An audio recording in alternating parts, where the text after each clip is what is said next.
কোথায় গেলি তুই সই?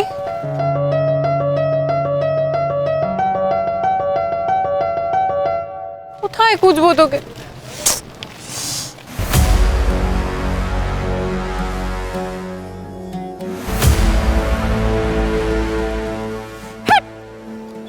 কত ছাড়া টায়ার, এখনই পাঞ্চার হতে হলো, এবার সাইকেল হাঁটিয়ে খুঁজতে হবে।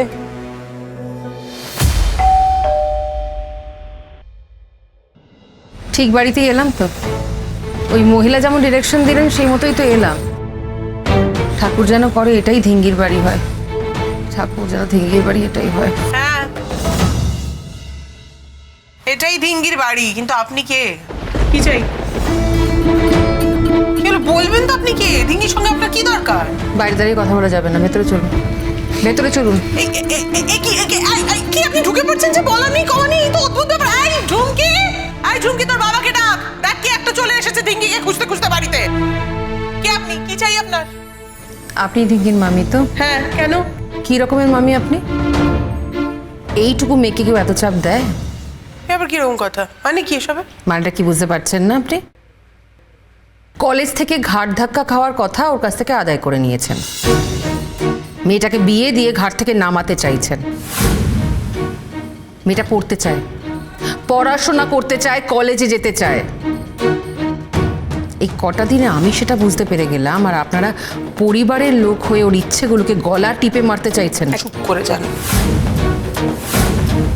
আর একটাও বাজে কথা আপনি বলতে আসবেন না। কে আপনি? হ্যাঁ, আপনি কে? আপনি বাড়ি বয়ে এসে ঝগড়া করছেন আমার সঙ্গে? ধিঙ্গি আপনাকে আমার সম্পর্কে বানিয়ে বানিয়ে কিছু কথা বলেছে, আর আপনি চলে এলেন আমার বাড়িতে ঝগড়া করতে। হ্যাঁ,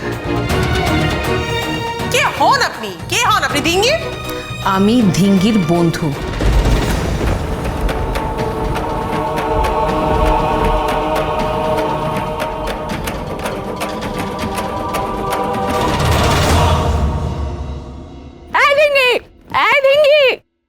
কানে কথা যায় না, দেখো। এই ধিঙ্গি, আরে দাঁড়া, দেখেছো কানে মাথা গেছিস নাকি? তখন থেকে ডেকে পড়ছি, বাড়ির পথে না গিয়ে উল্টো রাস্তায় কোথায় যাচ্ছিস? কি হয়েছে নাকি বলো?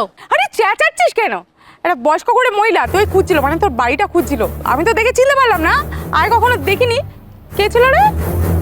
হ্যাঁ, বড় টিপ পড়া। হ্যাঁ, একটু বয়স্ক। হ্যাঁ হ্যাঁ, বলবা না মুখ। আরে হ্যাঁ, ঠাকুর ঠাকুর দেখতে। এই সেরেছে, আমার বাড়ি খুঁজছিল কেন? আরে দাঁড়া বলছে, আবার লেজে আগুন দিয়ে পালাচ্ছে। আরে দাঁড়া, আরে বলে যা কোথায় যাচ্ছে। আরে কে ছিল বল? বন্ধু। বন্ধু? এটা পুরি মানুষ বন্ধু? এই ঢপালি নাকি বলতো? হ্যাঁ বন্ধু, আমরা একই কলেজে পড়ি, একই ক্লাসে পড়ি, তাই আমরা বন্ধু। আর বন্ধুকে মনের কথা বলাকে নালিশ করা বলে না। এই ঝুমকি, দেখে যাবে এই আদপুরি ভদ্রমহিলা বলছেন উনি নাকি বরফির বন্ধু। কার মাথা খারাপ, আপনার না বরফি? ম্যাডাম আপনি? আপনাকে অন্তত ভেবেছিলাম ভালো মানুষ, কি করে মেনে নিলেন এসব? ধিঙ্গির এত বড় ক্ষতি হতে চলেছে, আপনি বাধা দেবেন না? এই, তুমি ওনাকে চেনো? কি করে? আরে দাঁড়াও দাঁড়াও, আগে উনি কি বলছেন সেটা বুঝতে দাও। না, আগে আমাকে বুঝতে দাও। উনি হুড়মুড়িয়ে আমার বাড়িতে ঢুকে পড়ে দাঁড়িয়ে আমাকেই অপমান করছেন। উনি বলছেন উনি নাকি ধিঙ্গির বন্ধু হন। কি করে চেনো তুমি ওনাকে? আমি কি করে চিনি না চিনি সেটা বড় কথা নয় রে, তোমাকে সেটা আমি পরে বোঝাবো। আপনি আপনি বলুন ম্যাডাম, কি বলতে চান? আমার মনে হচ্ছে বরফি এমন অনেক কথা আপনাকে বলেছে যেটা আমাকে বলে। বলুন আপনি। না, উনি আর কোনো কথা বলবেন না। এই আপনি বেরিয়ে যান তো আমাদের বাড়ি থেকে, বেরিয়ে যান। অনেক হয়ে গেছে, ধিঙ্গি আমাদের মেয়ে তো, আমরা বুঝে নেব। আপনি বেরিয়ে যান, যান এখান থেকে। না, বেরোবো না আমি।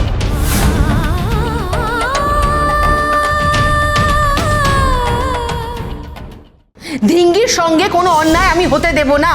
হতে না দেবার আপনি কে শুনি?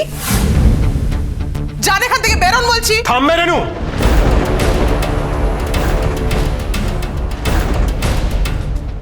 আপনি বলুন ম্যাডাম, কি বলতে চান? বরফির সঙ্গে কি অন্যায় হচ্ছে? আপনি জানেন না? বরফি ওর মামিকে কথা দিয়েছে যাতে ওর পড়ার পেছনে কোনো খরচ না হয়।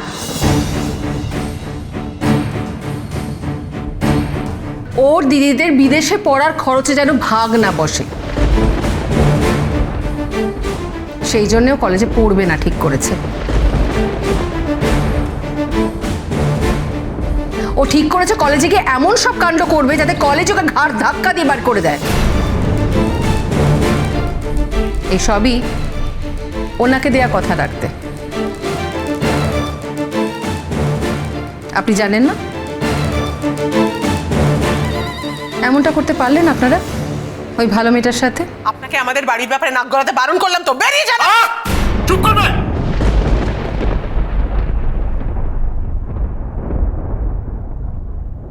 বাইরের লোকের সামনে? কে বাইরের কে নিজের সেটাই তো গুলিয়ে যাচ্ছে রেনু। মা, তুমি এটা করতে পারলে? তোরা বিশ্বাস করছিস না কেন? আমি এই ভদ্রমহিলা মিথ্যে কথা বলছেন, মিথ্যে কথা বলছেন উনি। আমি কিছু করিনি। আমি মিথ্যে বলছি? আচ্ছা, আপনারাই ভেবে দেখুন, যদি আমি মিথ্যে বলে থাকি তাহলে আপনাদের এত ব্যক্তিগত কথা আমি জানলাম কি করে?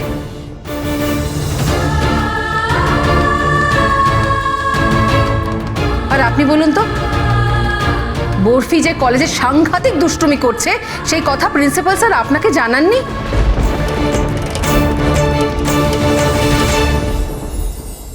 সত্যি করে বলতো, ওর উপর কি কোনো চাপ আছে? মানে চাপ মানে আই মিন মানে বাড়ির থেকে ওকে কেউ কিছু বলেছে, মানে ওই জন্য কলেজ ছেড়ে দেয় বা এই ধরনের কিছু? প্রিন্সিপাল স্যার তো নিজেই বুঝতে পারছেন না কেন মেয়েটা বারবার দুষ্টুমি করার পরে কলেজ থেকে বের করে দেওয়ার শাস্তি পেতে চাইছে। দেখুন, একটা চাপ যে আছে সেটা আমরা বুঝতে পারছিলাম, কিন্তু সেটা কি ধরনের চাপ সেটা ধিঙ্গির মুখ থেকে কিছুতেই বের করা যাচ্ছিল না। অনেক কষ্টে আমি এই কথাগুলো ওর মুখ থেকে বের করতে পেরেছি। আপনি তো সাংঘাতিক মহিলা মশাই, চেপে ধরে আমাদের মেয়েটার মুখ থেকে মিথ্যা কথা বার করে নিলেন। হ্যাঁ, কাদের সাথে মিশছে বরফি কলেজে গিয়ে? তুমি কিছু করো। এরকম আদুবুড়ি মহিলাদের কলেজে কি কাজ আমি শুনি? আলাদা করো ওনাদের দুজনকে।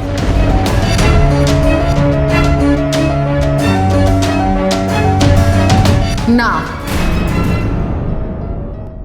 আলাদা করা যাবে না। আমাকে আর বরফিকে আলাদা করা যাবে না, আমি সেটা হতে দেব না।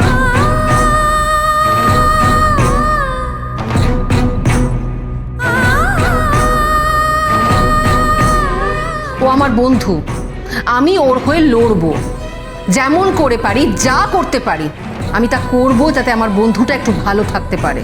এভাবে আমায় থামানো যাবে না।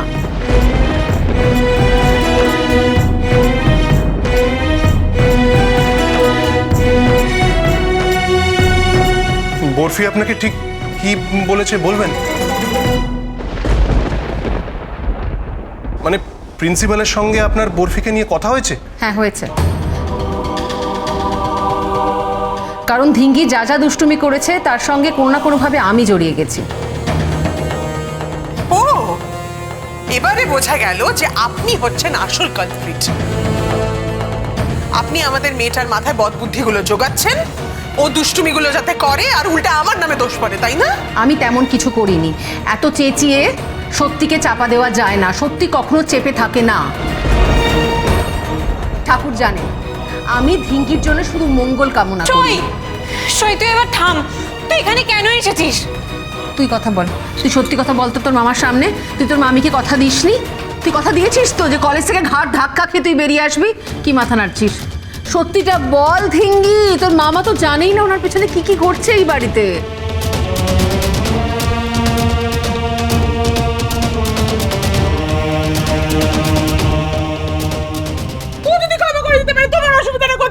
আমার অসুবিধা আছে, তোমাকে এ বাড়ি থেকে বের করে দিয়ে সেই পাপের প্রায়শ্চিত্ত আমি করবো না। বাড়ির লোককে বাড়ি থেকে তাড়াবে তুমি মামা? আনকালচার নও বলেই তো আমার বাবাকে ব্যবহার করে আমার খবর বার করতে চাও। আনকালচার নও বলি হাঁটুর বয়সী একটা ছাত্রীর সঙ্গে আমি তবে সহচরী